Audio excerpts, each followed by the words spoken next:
Muy buenas tardes a todos. Les doy la bienvenida al curso de Dinámica de Suelos del semestre de primavera 2020, clase del día martes 3 de noviembre.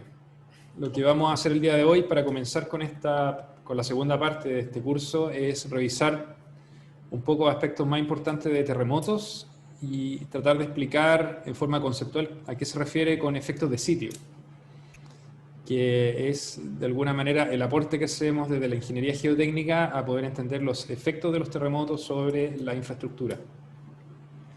La clase de hoy es bastante simple el contenido que vamos a abordar. Vamos a revisar aspectos de terremoto, tipos de efectos de sitio más comunes, y al final les voy a mostrar, o entre medio digamos, todo lo que se sabe o lo que yo he tenido la suerte de aprender durante estos años de investigar este tema.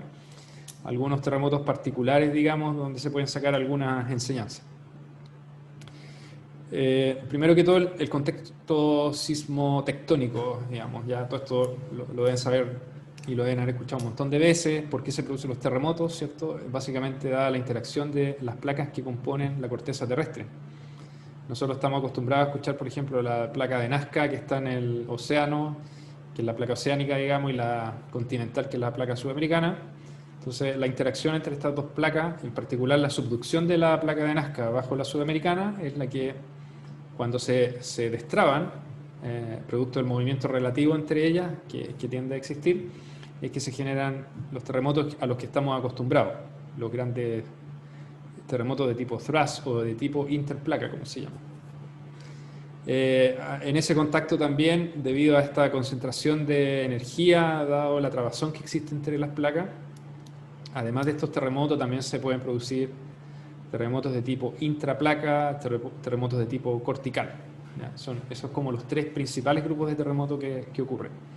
Cada uno con sus distintas características y capacidad de generar daño en infraestructura y capacidad de generar ciertos comportamientos en el suelo. Entonces, hoy día vamos a revisar un poco algunas diferencias entre terremotos que ocurren de distintas sismogénesis, que ocurren en zonas parecidas, digamos, ¿no? Distintas. Vamos a ver a lo mejor cuáles son más dañinos que otros y por qué. Lo que quería empezar a contarles esta clase, me voy a escapar un poquito, me voy a salir un poquito del sur de Latinoamérica para moverme un poco más hacia Norteamérica en realidad, y mostrarles lo que ocurre entre la interacción de la placa de Cocos, que es la placa pacífica, con la placa norteamericana. Está arriba, la café grandota esa. Si vamos y hacemos un zoom a la interacción de esa placa, la placa de Cocos, la placa norteamericana, ahí está ubicado México. Y México comparte bastantes similitudes con el territorio nacional, en el sentido de que esta zona de interacción entre las dos placas ha generado históricamente muchos terremotos. Lo que tienen en esa lámina, por ejemplo, es una serie de terremotos que han sido registrados históricamente en ese contacto entre las placas. Y ustedes pueden ver esas áreas que representan de alguna manera las zonas de ruptura de esos terremotos. Entonces, el más al norte a la izquierda, terremoto de 1932, si nos movemos un poco más al sur, el de 1995, y así, digamos, podemos ir reconstruyendo una historia sísmica a lo largo de ese contacto. Resulta que el año 2017, el 7 de septiembre, hubo un terremoto bastante grande, de magnitud 8,2, que es el terremoto de Tehuantepec, que está ahí justo en la dorsal de Tehuantepec, al sur de esta lámina, casi en el contacto con la placa de Caribe, que está a la derecha inferior, la parte inferior. Y ese terremoto ya resultó bastante impactante por los daños que generó en algunas zonas. Un terremoto interplaca puede que me equivoque, pero yo creo que interplaca. Ocurrió el 7 de septiembre de 2017. ¿Ya? Bueno, para adelantar un poquito lo que les voy a contar más adelante, 12 días después, a ver, 12 o el 19, sí, son 12 días después de ese terremoto del 7 de septiembre, el 19 de septiembre del 2017 ocurre un terremoto de tipo intraplaca, ¿ya? Donde está la estrella y la estrella amarilla.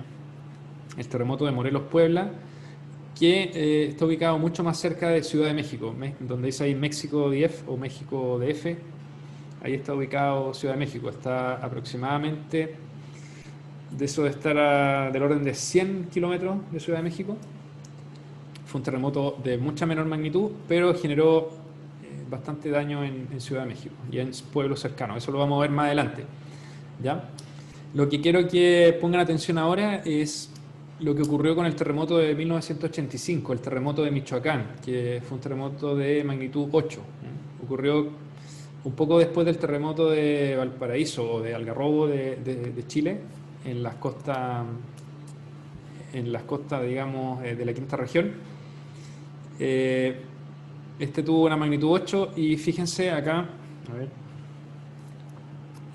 este terremoto está ubicado en una zona donde ya habían habido históricamente terremotos del año 1943, veo ahí, 1979, y es en la zona norte de lo que se conoce como la brecha de Guerrero. Esa brecha no ha tenido históricamente registro de terremotos, entonces esa era como la zona donde se esperaba que hubiese un gran terremoto.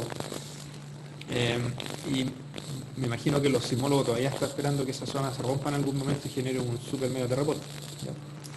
Pero este en particular de Michoacán, para que vean el tamaño en relación al resto,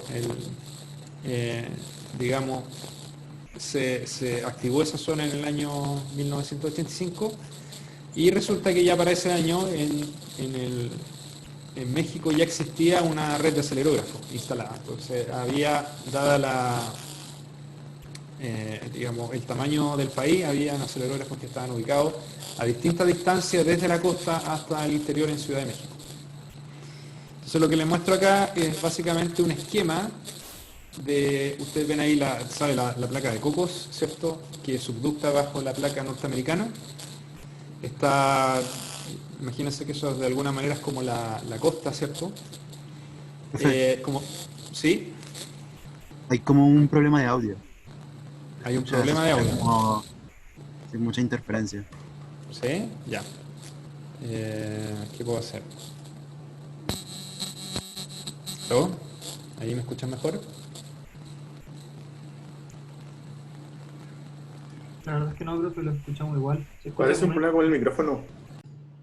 Entonces, como le estaba comentando, este esquema muestra básicamente un corte transversal a lo largo del territorio mexicano, donde se ve en la parte izquierda la placa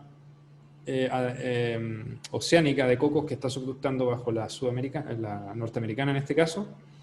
Y lo que aparece ahí esquematizado son, cada cierta distancia, yendo hacia dentro del territorio, ubicaciones de estaciones sismológicas que registraron el terremoto, ¿ya? Como referencia, el área de ruptura de este terremoto fue de 150 kilómetros por 70.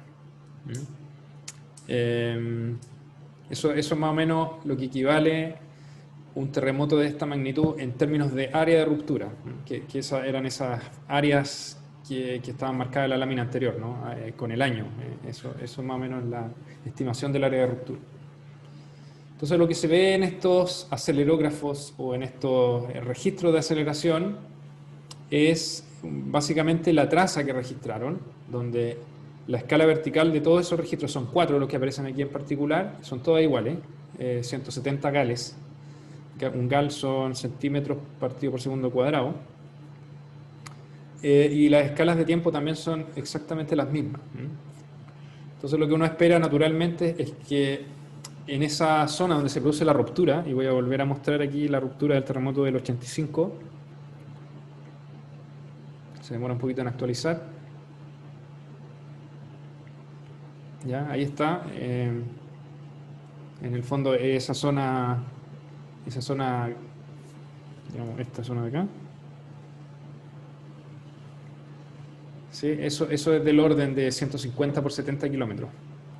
Entonces, uno es de esperar que mientras uno más se adentra en el territorio, va a existir una atenuación de las ondas que se generan en esa zona de ruptura.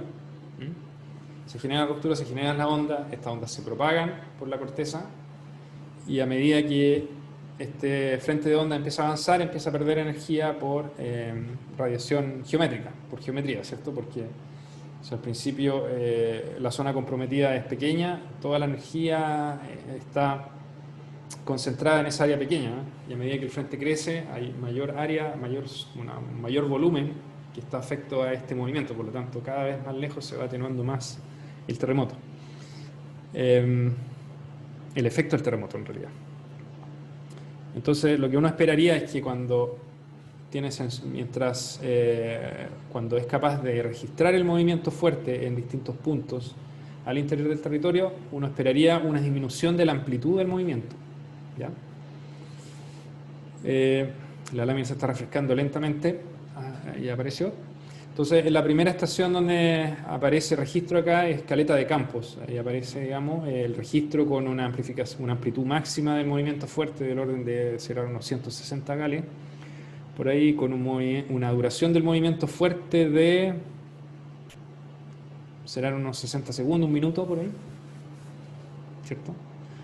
Después si ya nos vamos un poquito más adentro y miramos a la estación Teacalco, ven que ocurre lo que nosotros esperábamos, que el movimiento es cada vez menor, producto de esta atenuación. En términos de duración es muy parecida, pero la amplitud de la señal que se registra ahí en ese punto es bastante menor. Y ya si nos movemos incluso más lejos y nos vamos ya entrando a la zona donde está ubicada Ciudad de México, ya, la estación UNAM, esa es la Universidad Nacional Autónoma de México, hay un acelerógrafo que registró el terremoto y está en una zona que se podría considerar como roca, ya, contigua a lo que sería el depósito lacustre donde está emplazada la ciudad.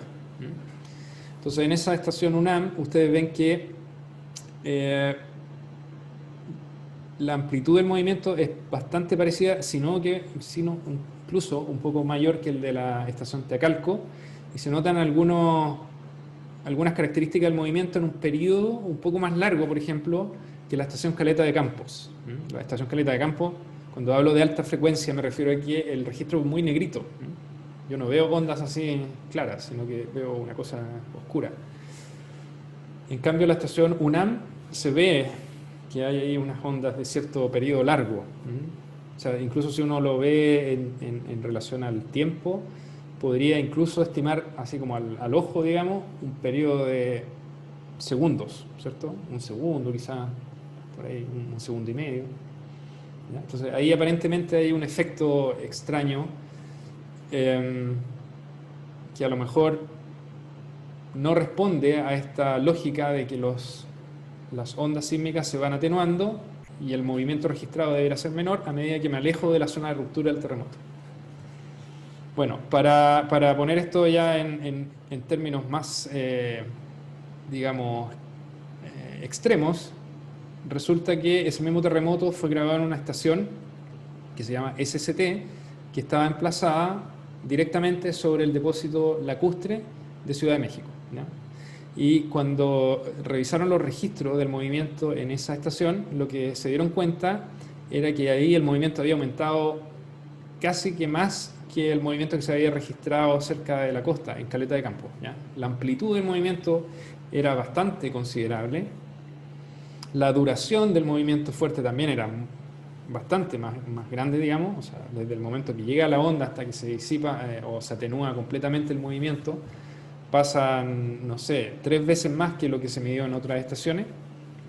Y por último también se ve este efecto que yo les comentaba, que ahora el registro no es negrito como en Caleta de Campos, sino que uno es capaz de distinguir más o menos el periodo del movimiento, ¿ya? Este periodo que si uno lo toma y lo mide así en comparación a la escala temporal que aparece ahí en la lámina, debe ser del orden de un segundo, un par de segundos incluso, ¿ya? Entonces esta lámina de alguna manera nos muestra que algunas características de lo que uno entiende por efectos de sitio, ¿ya? Entonces los efectos de sitio son las modificaciones del movimiento fuerte producido por el suelo, ¿ya?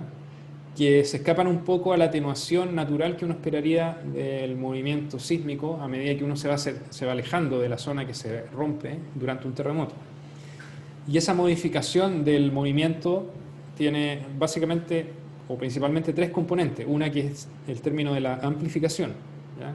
Cuánto mayor es la aceleración, velocidad o desplazamiento que puede medir en un sitio, en referencia a otros sitios. Porque aquí todo tiene sentido si uno lo compara con los otros sitios, ya sea Roca en UNAM, Roca en Teacalco o en Caleta de Campos, ¿cierto? Por sí solo es difícil de establecer si hay una amplificación o no. Después viene el tema de los periodos o frecuencia.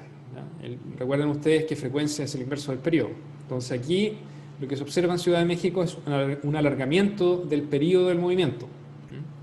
Si en Caleta de Campo la frecuencia era súper alta, el movimiento era así a una tasa muy alta, aquí en Ciudad de México el movimiento tenía un periodo bastante más uniforme y en torno a 1 segundo o 2 segundos, ¿ya? Una cosa así, muy lento. Y por último, el hecho de que el movimiento fuerte dura más también en relación a los otros lugares, ¿no? Entonces, esos aspectos son como los que fundamentalmente uno entiende cuando se está refiriendo a efectos de sitio. Y los responsables de esos efectos de sitios son los suelos que puedan estar componiendo ya sea esa cuenca, valle o depósito genérico. En este caso en particular, en Ciudad de México, hay un tipo de suelo muy particular que les voy a comentar más adelante, que es el responsable de que estas características en el movimiento sean tan particulares. No sé si tienen dudas hasta acá.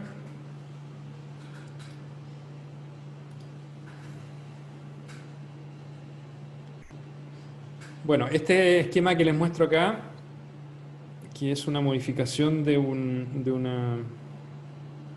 esquema que tiene el profesor Tujata en su libro del año 2008, muestra más o menos cómo uno debiera considerar yo lo llamo efectos de sitio, no sé si lo llama de la misma manera, durante un terremoto. Entonces, primero tenemos la ruptura del terremoto, que era lo que yo les comentaba, esta propagación de ondas y su consecuente atenuación, ¿ya? Las cuales, por ejemplo, se pueden evaluar a través de las curvas de atenuación, que a lo mejor ustedes han escuchado. Para Chile en particular aparecieron en el año 2017 dos curvas, o dos, le llaman Ground Motion Prediction Equations, o GOMPIs, que también le llaman los gringos, y que son básicamente ecuaciones de predicción de movimiento fuerte, donde uno, si conoce el tamaño de la ruptura del terremoto, conoce el mecanismo, conoce, qué sé yo, a ver, ¿qué más tienen esta? Distancia, profundidad del terremoto. Incluso si conoce un poco de las características del sitio, uno puede establecer cuáles serían las características del movimiento. Estas curvas generalmente se establecen en función de aceleraciones espectrales, ¿no? Ya sea PGA, por ejemplo, que es la aceleración espectral a un periodo igual a 0, o cualquier otro periodo. Estas que aparecen acá son las más modernas que yo sé que existen para Chile, las que se utilizan en la práctica. Otros países también tienen distintas curvas de atenuación que están calibradas o fueron determinadas con datos de la sismicidad característica de cada lugar, ¿cierto? En Chile en particular, estas se calibraron con registros sísmicos de eventos registrados en el territorio nacional. Entonces, está la ruptura, está la propagación y atenuación, que uno puede evaluar con estas curvas de atenuación, y después vienen dos fenómenos que se conocen, o que yo los llamaría efectos de sitio. Lo primero es lo que está a la izquierda, que es la amplificación del movimiento fuerte por parte de los suelos. Aquí lo sintetizo como amplificación de suelo. Y la característica de esa amplificación es que si uno compara el movimiento que podría medir en un afloramiento rocoso cercano al suelo, uno va a encontrar que tanto las aceleraciones, velocidad y desplazamiento tienden a ser más grandes que el sitio de referencia. Si lo vemos esto en el caso de Ciudad de México que les mostré anteriormente, claramente hay una amplificación relativa entre el sitio SST y el sitio UNAM. ¿Ya? O sea, a eso se refiere. Generalmente uno compara con algo de referencia.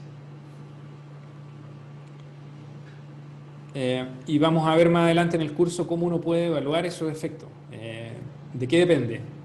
¿Ya?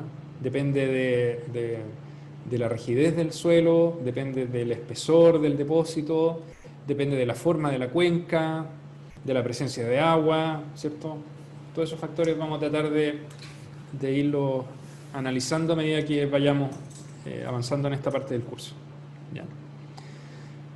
Después, si nos vamos por la otra rama, aquí aparece lo que se denominan suelos, yo los llamo suelos jóvenes o mal compactados, o suelos normalmente consolidados, que los vimos, o que se ve, digamos, en ingeniería geotécnica, que son suelos que no han sido sometidos a procesos de precarga histórica o geológica.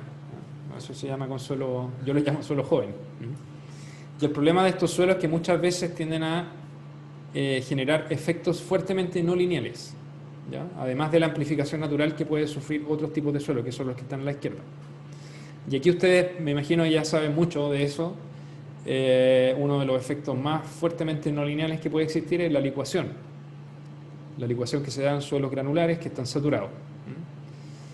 Típicamente, los suelos arenosos tienden a licuar, los suelos que tienen finos pero que no son no plásticos también tienden a licuar. Y producto de lo mismo también, que otro fenómeno cuando el suelo no está saturado, puede estar parcialmente saturado o seco, también se pueden generar asentamientos. En general, casi todos los fenómenos que están asociados con grandes desplazamientos, corrimientos laterales, ¿cierto? Lateral spreading, están en esta rama, ¿no? Que son suelos jóvenes que yo le llamo mal compactados, pero que podrían tener altos índices de vacío o podrían estar sueltos, como quieran llamarlo. No sé si se entiende la diferencia. En cambio, en el otro lado están como los suelos que son más, digamos, menos extremos. Son más los que uno podría encontrar así mirando por la ventana. ¿Ya? Bueno, a no ser que vivan como en un lugar peligroso, pero piénsalo de esa manera. O sea, son los comportamientos fuertemente no lineales y los que son levemente no lineales, pero que obviamente generan amplificación en relación a un sitio de referencia. Esta lámina que está acá es una adaptación del libro de Ichihara, donde se habla básicamente de los análisis de licuación que uno hace cuando tiene terreno horizontal por un lado y cuando tiene terreno en pendiente. Esto probablemente ustedes ya lo saben. Si tienen un terreno horizontal, el análisis de licuación lo que les va a decir es si puede haber o no movilidad cíclica. ¿Qué tengo que comparar o qué tengo que saber para poder establecer si hay o no movilidad cíclica? Pregunta para todos.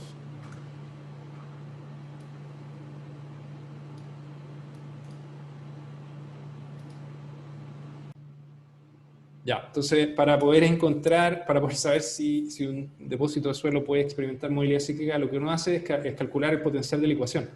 ¿Se acuerdan de eso, no?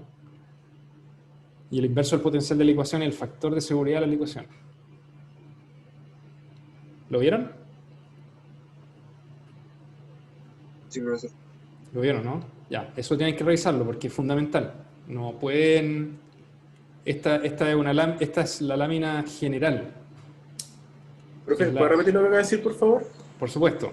Para poder establecer si un sitio puede o no experimentar movilidad cíclica, lo que se necesita calcular es el potencial de licuación o el factor de seguridad de la licuación, que es el inverso del potencial de licuación. Y el potencial de licuación es la razón entre la solicitación cíclica y la resistencia cíclica, ¿ya? O el CCR que mencionó Nicolás y Marco, me parece. Y el factor de seguridad es el inverso, es la resistencia cíclica partido por la solicitación cíclica. Eso lo tienen que tener súper claro conceptualmente, porque es la entrada a una discusión técnica profesional.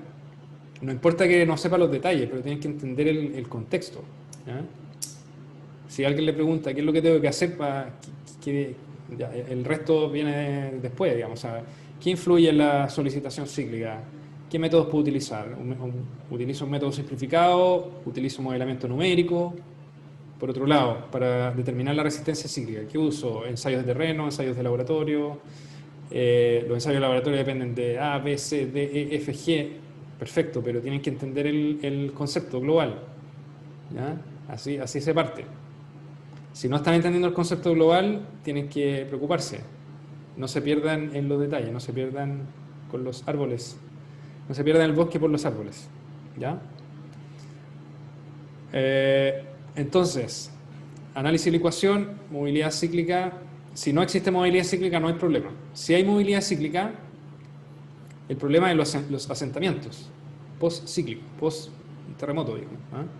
Se produce la movilidad cíclica, aumentan las presiones de poro, después el suelo tiende a consolidarse, por lo tanto se generan asentamientos. Eso también lo deberían haber visto, ¿no? ¿Vieron algo relacionado? Sí. Entonces, Sí, claro, es... salía el agua y formaban los asentamientos. Exacto. Entonces, ahí es crucial determinar esos asentamientos. Puede ser, en algunos casos, que capas de suelo que licúan, que están muy abajo. Y tú haces tu análisis y te da que el potencial de licuación es mayor que 1. O sea, puede licuar esa capa profunda, pero resulta que está tan abajo que incluso ese cambio volumétrico que podría experimentar esa capa no afecta arriba. ¿Ya? Es distinto que si tú tienes la capa que licúa muy cerca de la superficie, porque ahí se te va a generar un superasentamiento. Entonces, ese es el segundo problema. Movilidad cíclica o no, si no hay, estoy listo. Si hay movilidad cíclica, calculo asentamiento. Si los asentamientos... Perdón, ¿quién está hablando? ¿Nicolás? ¿Aló? ¿Aló, aló? No se escucha, no sé si está hablando o no. Entonces, escucho despacito, no sé si el resto escucha bien.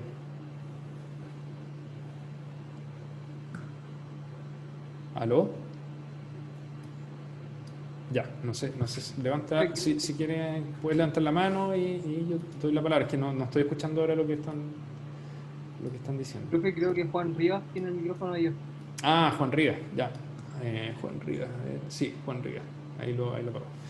Ya, entonces, eso, digamos, conceptualmente es el análisis que uno hace para poder establecer, digamos, si tiene si tiene posibilidades de manifestar estos efectos no lineales. Ya. Y después, ¿qué pasa? ¿Qué pasa si el análisis de asentamiento me dice que los asentamientos son muy grandes? Por ejemplo, no sé, 50 centímetros. ¿Qué hago?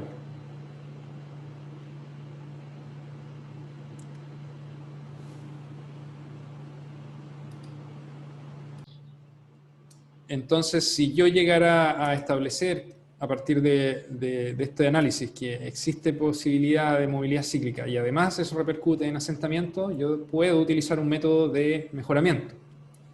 Esa es una opción. Entonces, tipos de mejoramiento, compactación dinámica, ¿no? Que es dejar caer una supermasa en una cuadrícula regular sobre el terreno para poder inducir asentamiento.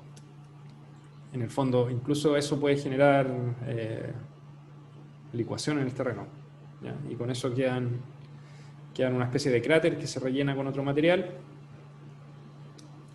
Hay que obviamente calcular el peso de la masa, la altura de caída, con eso se estima la energía y el número de repeticiones que uno debe hacer este proceso para ir mejorando el suelo. Esa es una alternativa. Existen otras alternativas de, no sé, pues columnas de grava, por ejemplo, y otras más. Pero ahí hay un mundo, digamos, el mundo de los métodos de mejoramiento de suelo. Que son precisamente para poder atacar estos problemas donde se estableció de que podían haber problemas si el suelo licuara. Y hay otra alternativa que es reemplazar el suelo, que también en algunos casos se evalúa. ¿Cuánto me cuesta remover ese material a lo mejor? Podría ser.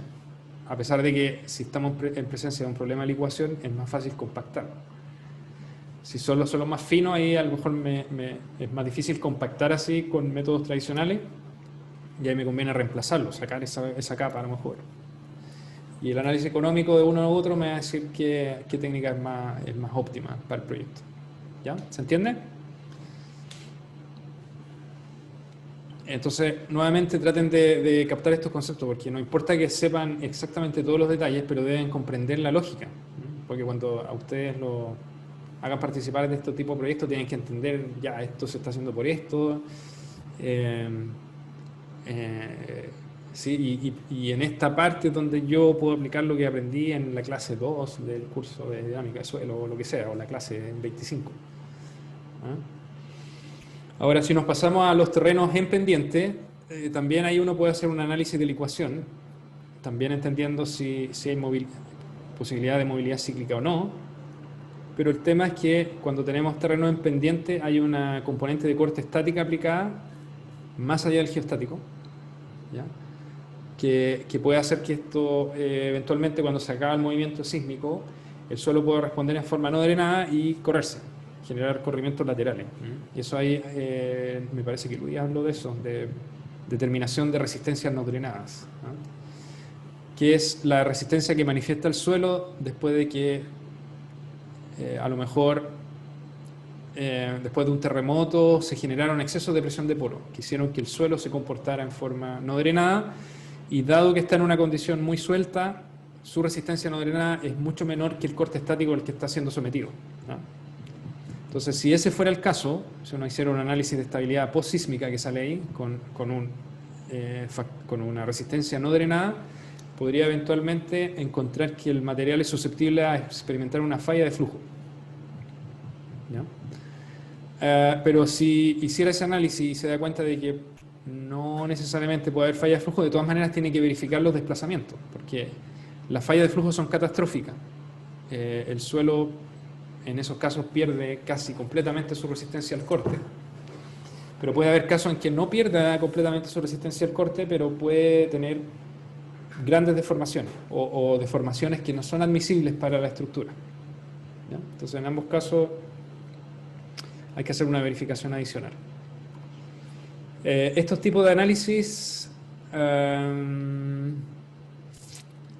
yo creo que no lo hacen en ningún curso.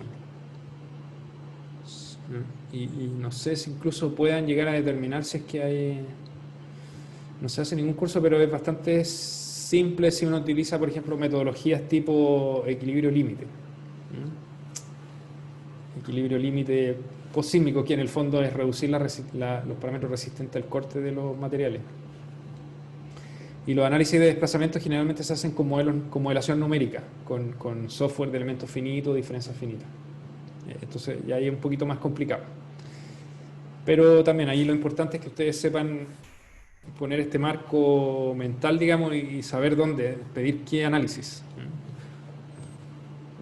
O sea, si se dedican a la geotecnia tienen que además probablemente saber hacerlo, pero si no, saber qué es lo que dejo encargar y pedir. Y por qué a lo mejor esto es así y no es de otra forma. ¿Les queda más o menos claro la segunda parte de esta lámina? Todos estos que aparecen acá yo los llamo fenómenos fuertemente no lineales, porque hay grandes asentamientos, hay grandes corrimientos laterales y una falla de flujo es una falla catastrófica. Ustedes me parece que vieron el video de Brumadinho. ¿Se acuerdan de haberlo visto, no? En una de las clases del profesor Ochoa. Ese es un caso de una falla de flujo, ¿ya? Que se gatilló probablemente porque, bueno, era un material suelto, que estaba saturado, y probablemente esta estructura se empezó a mover lentamente. Hay una hipótesis súper ahí,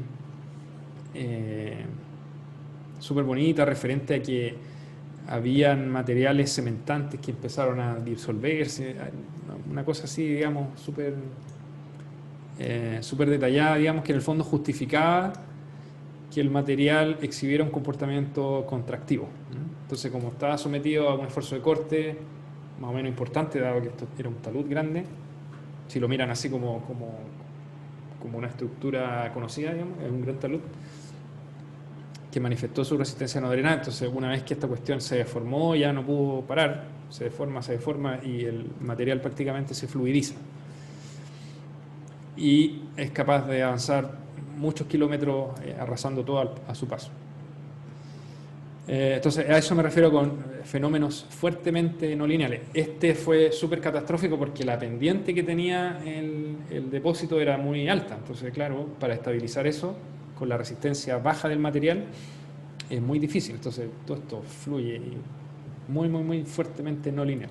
Los casos de terreno en pendiente, cuando hay lateral spreading, por lo menos, son pendientes mucho más suaves, ¿no? Qué sé yo, 1, 2 grados, 3 grados, entonces se va reacomodando el material hasta alcanzar un estado de acomodo.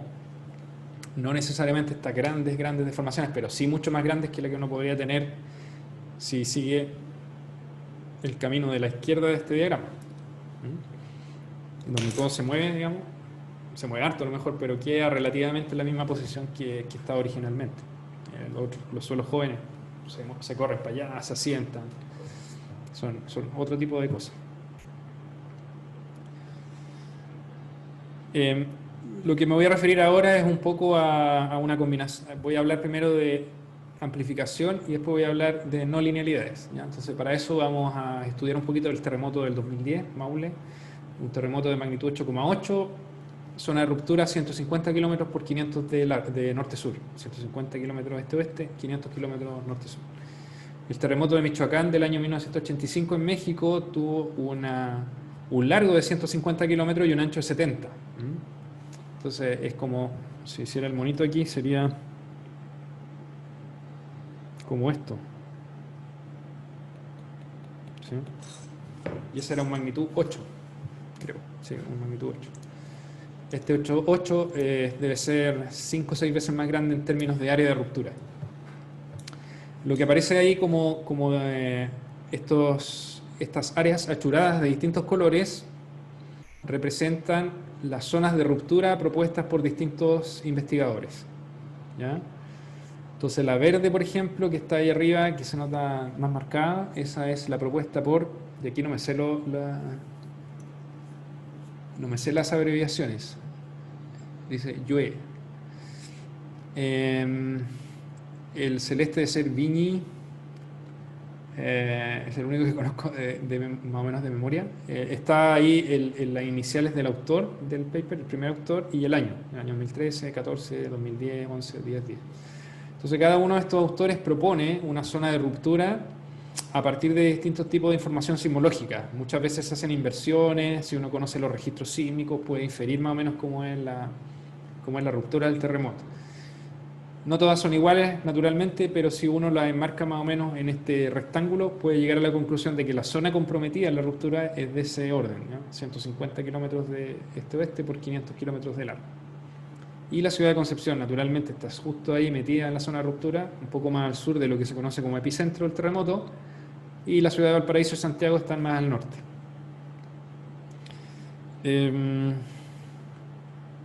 Ya, no voy a hablar mucho de eso. Lo que sí vamos a ver un poco algunos efectos de este terremoto en Santiago, efectos de amplificación. Entonces lo que ven en la parte izquierda es lo que se conoce como geología superficial de Santiago, que está basada en un trabajo original de Valenzuela, del año 80 y tanto, que fue adaptada por Leighton y sus colaboradores el año 2010. Y lo que muestra básicamente este mapa son los principales tipos de suelo que hay en la cuenca de Santiago. Aquí se pueden identificar, por ejemplo, en color, que son casi todo amarillo, así que los voy a rayar encima para que no se pierdan. Estos de acá son gravas, son grava de Santiago, que se conoce, que son principalmente aportadas por el río Mapocho, que está al norte, que es este de acá, este flaquito que está en amarillo, ese, y por el río Maipo por el sur, que es un río mucho más importante en términos de caudal e influencia. Este es el Maipo. ¿Ya?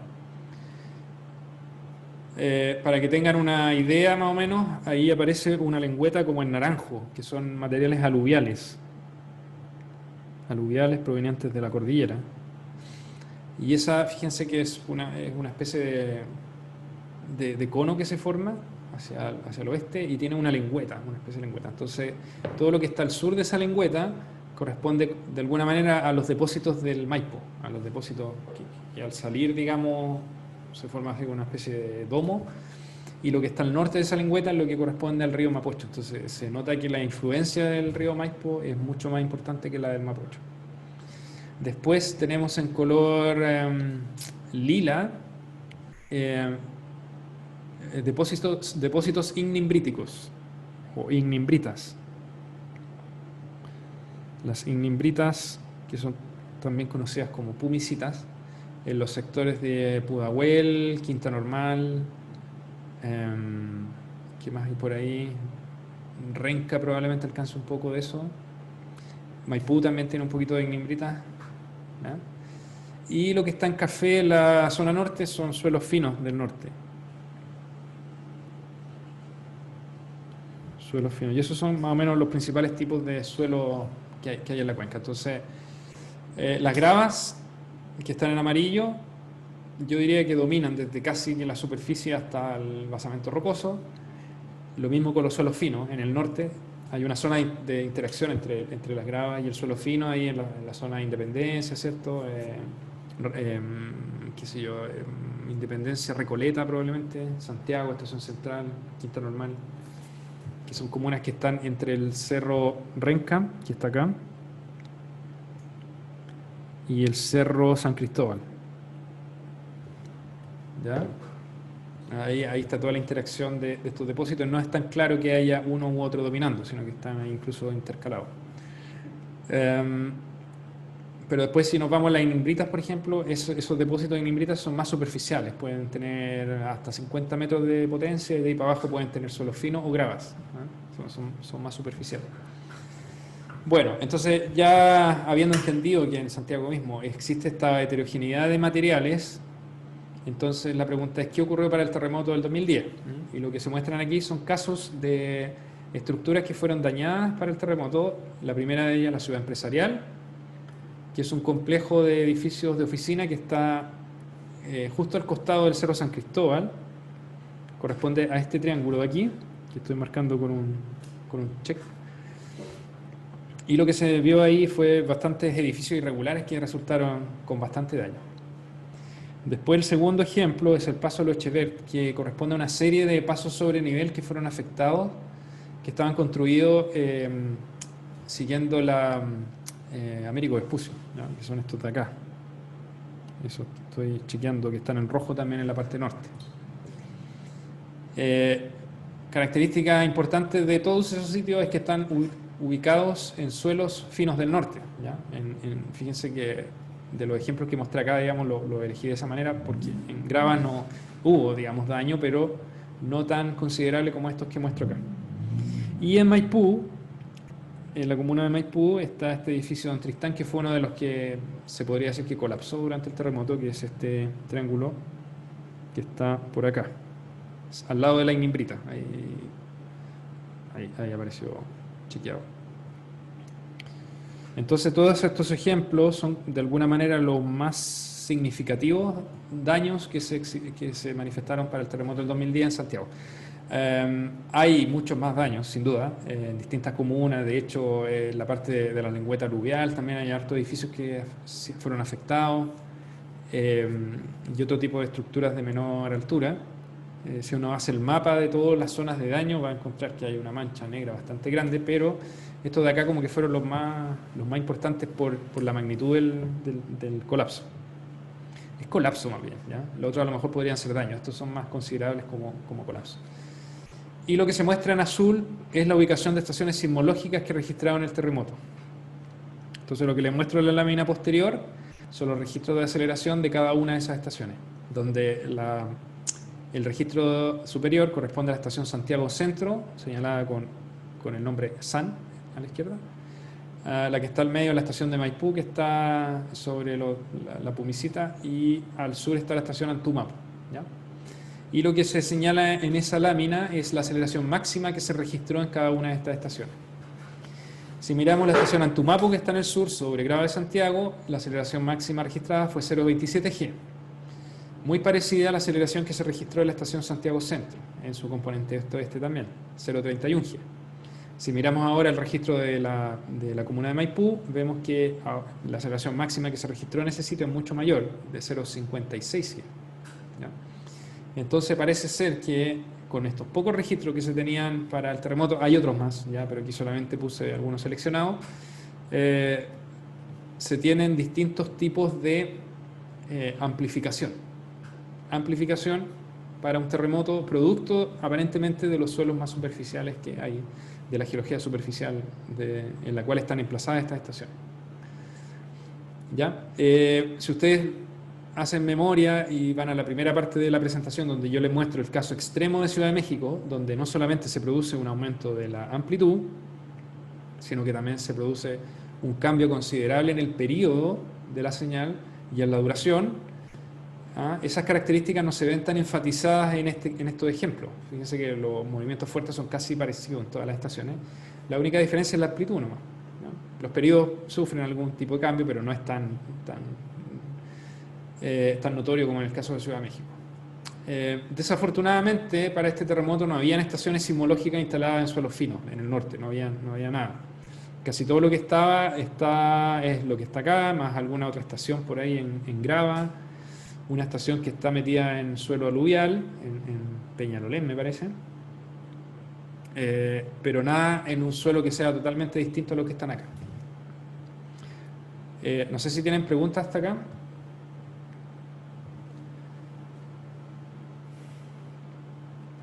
Bueno, la siguiente lámina resume de alguna manera, es un mapa que resume las intensidades sísmicas que se pudieron calcular posterior al terremoto. Estas intensidades sísmicas se conocen como intensidades de tipo MSK, que son las siglas de autores rusos que generaron esta escala a partir de la comparación de daños posterior a un terremoto, distribución de daños. Por ejemplo, ellos tomaban un tipo de vivienda y decían, ya, vamos a considerar que esta vivienda es un tipo estándar y vamos, ojalá, a tratar de elegir un tipo de estructura que esté presente en varias partes de la región de estudio. Entonces, en este caso, era un tipo de estructura que podía estar tanto como en Las Condes, como en Maipú, en Peñalolén, en Pudahuel, etc. Entonces se hace un catastro de los porcentajes de daño de esas viviendas en distintos cuadrantes, ¿no? Y son esos cuadritos chiquititos que ustedes ven en colores. Entonces, por ejemplo, esa casa, no sé, pues en un lugar tuvo, por decir algo, 5% colapso, 30% de daño grave, 15% de daño leve y qué sé yo, el restante, para completar el 100, sin daño. Entonces, cuando se hace esa distribución en todos esos cuadrantitos chiquititos, se compara con curvas patrón y dependiendo de cómo compare con esas curvas, es la intensidad que se asocia a ese cuadrante. Entonces, esto se puede hacer con varios tipos de estructuras de albañilería, estructuras de hormigón, creo, estructuras de adobe, que ya no quedan muchas. Entonces, haciendo esos análisis uno puede, de alguna manera, post-terremoto, habiendo visto y constatado el daño y habiendo llenado fichas, digamos, de cómo fue el proceso o la cuantía del daño que se exhibió durante el terremoto, se puede sintetizar esa información y armar estos planos de intensidad post-terremoto. Entonces aquí el color representa básicamente la intensidad, donde 6 es una intensidad baja y 8,5 es una intensidad alta. Cada una de ellas está asociada a un porcentaje de daño de un cierto tipo de estructura.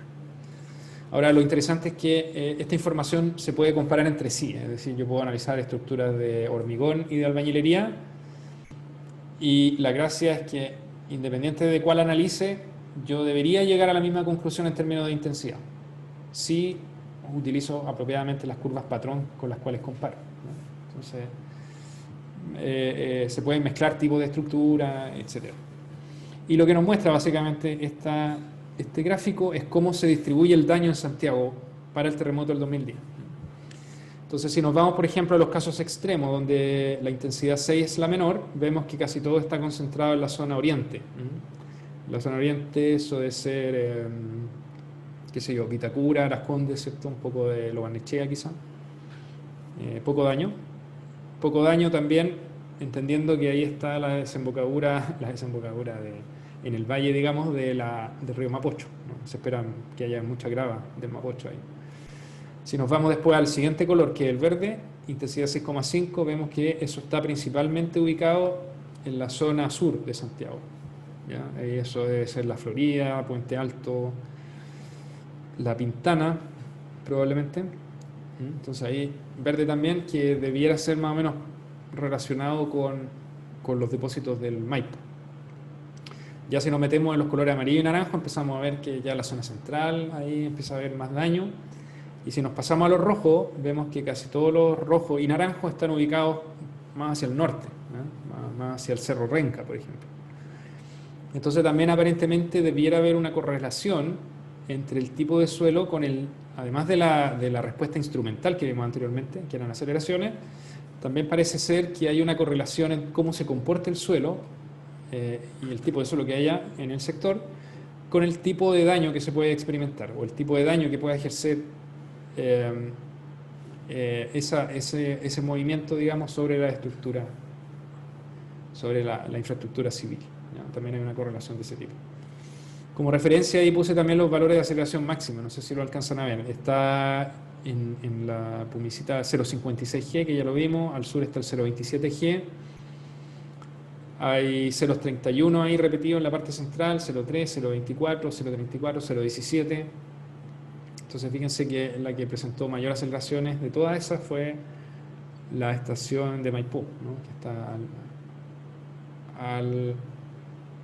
al poniente, ¿ya? Que también ahí coincide con una zona donde hay harto rojo, digamos, o naranjo oscuro, intensidad de MSK del orden de 8, 8,5. No sé si tienen dudas hasta acá. Para ya ir cerrando la clase del día de hoy, la primera, vamos a seguir con esta presentación en la próxima clase, ¿no? Otro concepto interesante es que si uno considera todas las estaciones sismológicas que grabaron el movimiento fuerte del terremoto del 2010, donde aparecen aquí a la izquierda todas aquellas estaciones que estaban instaladas sobre afloramientos rocosos y las que están a la derecha, estaciones sismológicas que estaban instaladas sobre suelos, depósitos de suelo. Y además sale ahí indicada el área de ruptura aproximada del terremoto. Está un poquito exagerado, sí, está muy al norte, pero digamos para que lo tengan como referencia.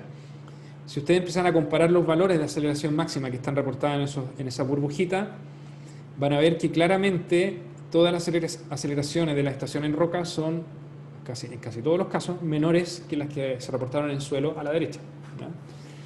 El pic de aceleraciones que se midió para el terremoto del 2010 en suelo fue en la ciudad de Angol, que está por acá.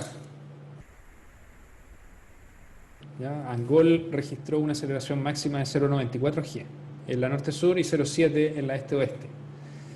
Si nos vamos un poquito más al norte, en Talca 0,47, 0,42, Curicó también 0,48, 0,41 y así, ¿no? Melipilla 0,57. Ese es el orden más o menos de las aceleraciones que se registraron. Si nos vamos al sur, Valdivia, que está bastante retirado de la zona del movimiento fuerte, una aceleración máxima de 0,14 G, más bajita. Todo lo que sale en el globo grandote es Santiago. Y la estación que está más al norte debe ser... Buena pregunta, no sé qué estación es esa. 0,27 y 0,32. Podría ser una minera esa quizás. Podría ser el Torito, pero no estoy seguro. ¿Ya? Entonces, fíjense, 0,03, 0,4, por ahí, 0,5 en suelo.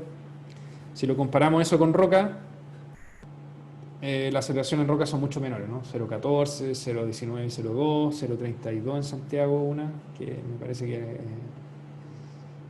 se considera roca la estación en Cerro Santa Lucía. 0,18, 0,13, ¿no? Entonces, también... Si uno mira globalmente, este efecto que yo les decía de medir instrumentalmente la amplificación de los suelos con respecto a las rocas, cuando uno tiene dispuesta una red de acelerógrafos a lo largo de un territorio también ve estos mismos efectos, ¿ya? Solo que en Santiago se notan más claramente porque obviamente en un sector pequeño uno tiene distintos tipos de suelo, puede tener estaciones en afloramiento rocoso, etc. Y eso en el fondo es lo que uno se refiere con efectos de amplificación de terremotos. La aceleración es uno de los indicadores. El otro, como les mencionaba, es la duración. Y por último, el periodo. ¿Cuál es, digamos, el periodo o frecuencia del movimiento? ¿Cómo se puede modificar por efecto del suelo, a diferencia de la roca? ¿Ya? No sé si tienen más dudas. Yo creo que ya para hacer la primera clase podemos dejarlo hasta acá. Vamos a retomar la clase siguiente hablando un poco más, bueno, para cerrar este capítulo quizás sería interesante si ustedes están interesados en ver más detalles de los efectos del terremoto del Maule en varias partes, digamos, están estos artículos que El primero es un artículo de revista, igual que el segundo del profe Rubén Borochek. Después vienen algunas memorias, como la de Yesarela Molina, que calculó la intensidad del terremoto. Y un paper también del profesor Ramón Verdugo con Javiera González. Pero ese es más relacionado con licuación, ¿ya? Entonces, en la próxima clase les voy a mostrar un poco más de ejemplos relacionados con licuación. Y también vamos a analizar comparación entre tipos de terremotos que han afectado a sectores parecidos. Y vamos a analizar por último el gran megaterremoto de Valdivia del año 60, ¿no? Y de todas de ellas vamos a tratar de buscar un montón de conclusiones, digamos, que nos van a permitir establecer cuáles son las cosas que tenemos que fijarnos para ir desarrollando la materia que vamos a ir viendo en este curso. Entonces, hasta el momento sabemos ya a qué se refiere con efectos de sitio, modificación de amplitud, de duración, de periodo. Sabemos que hay una correlación entre el daño y el tipo de suelo. Sabemos también que hay en espacios o en zonas relativamente cercanas puede haber una gran variación del tipo de movimiento en comparación a lo que uno podría esperar si considera solamente la atenuación de las ondas sísmicas desde la zona de ruptura. Entonces ya esos conceptos los vamos a ir repitiendo a lo largo del curso de manera tal que ustedes, una vez que terminen esta sección, puedan poner todo esto en contexto, ¿ya? Lo que les comentaba es que no es tan importante a lo mejor el detalle de cómo hacerlo, pero sí que tengan un mapa mental del problema. Y que el día de mañana, si les toca enfrentarse a una situación de este tipo, ustedes sepan quizás no resolverlo, pero sí saber qué ayuda es la que tienen que pedir, qué tipo de análisis tienen que pedir, a quién tienen que consultar, qué me tengo que fijar, cuáles son los factores principales, etc. ¿Ya? Así que eso, no sé si tienen más comentarios para ir cerrando la clase de hoy. Profe, yo tengo una duda, pero en verdad es más curiosidad que nada. Cuente. Estas curvas de atenuación de ondas que habló al comienzo, ¿qué también funcionan? Porque al final, como todos los terremotos tienen un comportamiento particular, me preguntaba cómo llegar y evaluar como en una curva de atenuación dada como tomada de datos anteriores, que también anda como en relación a lo que realmente pasa con un terremoto. Sí. Ya, buena pregunta, Sebastián. Lo que ocurre con las curvas de atenuación es que estas son regresiones, entiéndela como una regresión, ¿cierto? Una regresión lineal que uno hace en la calculadora, por ejemplo, relaciona una variable independiente con una dependiente. Y uno encuentra ahí, qué sé yo, un modelo lineal a lo mejor, y a ese modelo lineal uno encuentra un coeficiente de ajuste o un R cuadrado, ¿cierto? Que cuando es cerca de 1 es perfecto y si no, dependiendo del valor, va a ser qué tan bueno es el ajuste, ¿ya? Estas curvas de atenuación o de predicción de movimiento fuerte, que es el nombre más preciso, son regresiones también, donde las variables independientes son las que te mencionaba, ¿no? La distancia a la ruptura, la magnitud del terremoto, tiene por ahí efectos locales de suelo, ¿cierto? Tienen la profundidad de la zona de ruptura, etc. Entonces también son regresiones. Y estas regresiones van a ser apropiadas mientras más datos tengan. Entonces, el principal problema de estas curvas es que muchas veces se tiene mucho dato de sismo pequeño.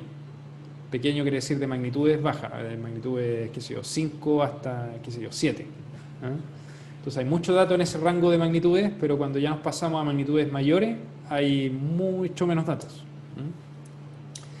Con datos me refiero a registros de estaciones sismológicas de algún evento importante.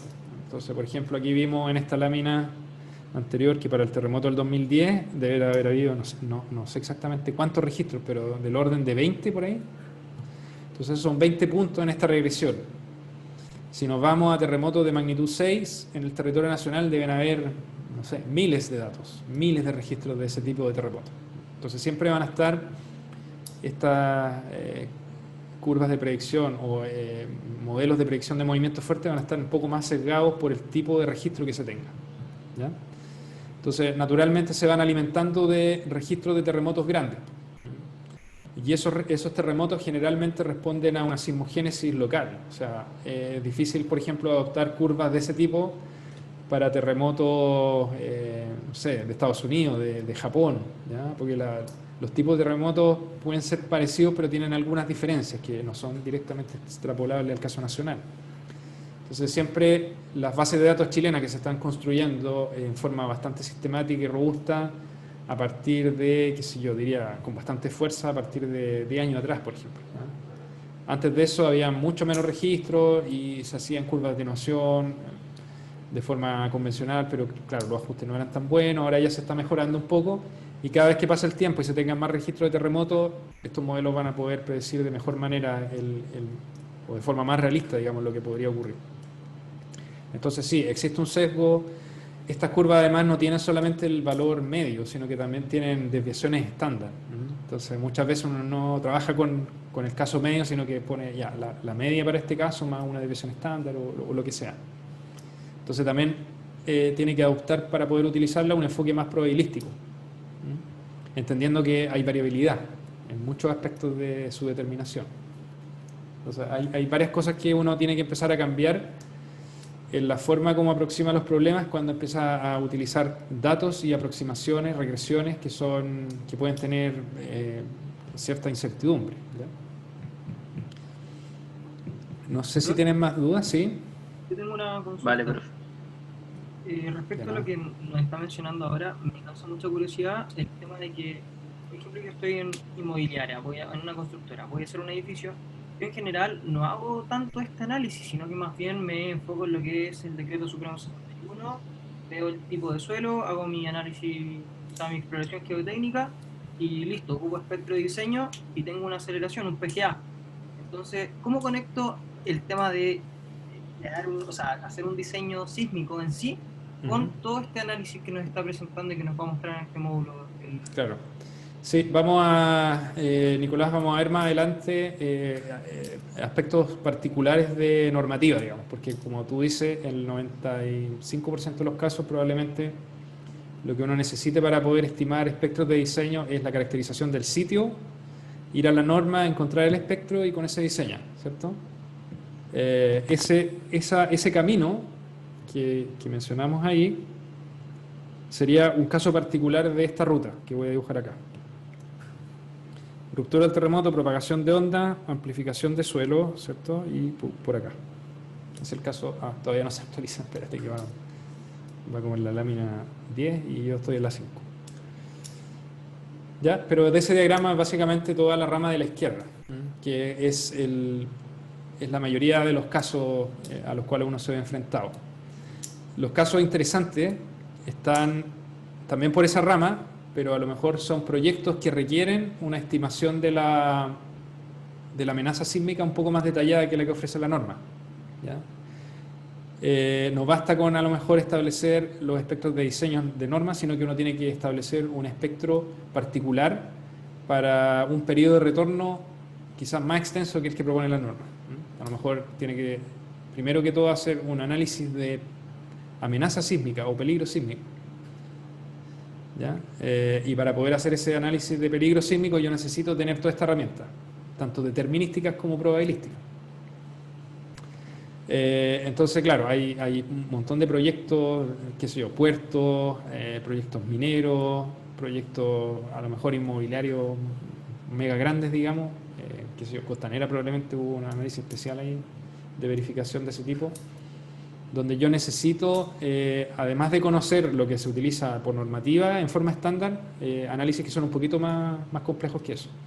Ahora, naturalmente, si me voy por el otro lado, estoy también en un camino que ofrece la norma, así que son los suelos que son especiales, ¿ya? Si me voy por acá, estos serían suelos especiales, que no son clasificables sísmicamente, para los cuales yo necesito encargar un estudio especial que de partida, si se demuestra que el suelo es licuable, pueda mitigar esa licuación y eventualmente si lo arreglo o decido trabajar con él como está, porque no necesariamente es licuación, pueden ser otros fenómenos, pueden ser a lo mejor materiales muy blandos, de velocidad de onda de corte bajo. Yo necesito estimar un espectro, entonces ahí también tengo que encargar un estudio especial. Entonces nosotros acá estamos apuntando a naturalmente resolver el problema que todo el mundo, o no todo el mundo, pero los especialistas lo saben hacer bastante bien, pero queremos atacar al otro porcentaje de problemas especiales. ¿Ya? Suelos especiales por un lado, y por otro lado proyectos que a lo mejor requieren o demandan un entendimiento más profundo tanto de la amenaza sísmica, que son la ocurrencia de los terremotos, de la demanda, y por otro lado la respuesta del sitio en particular. ¿Ya? Súper. Ya, entonces lo dejamos hasta acá. Si tienen más preguntas las podemos seguir viendo el próximo jueves. Yo les voy a subir ahora la clase a YouTube para que la puedan revisar el resto de los compañeros. Así que cuídense mucho y nos vemos en la próxima clase. Chao, profe. Profe, gracias. Gracias. Chao, chao.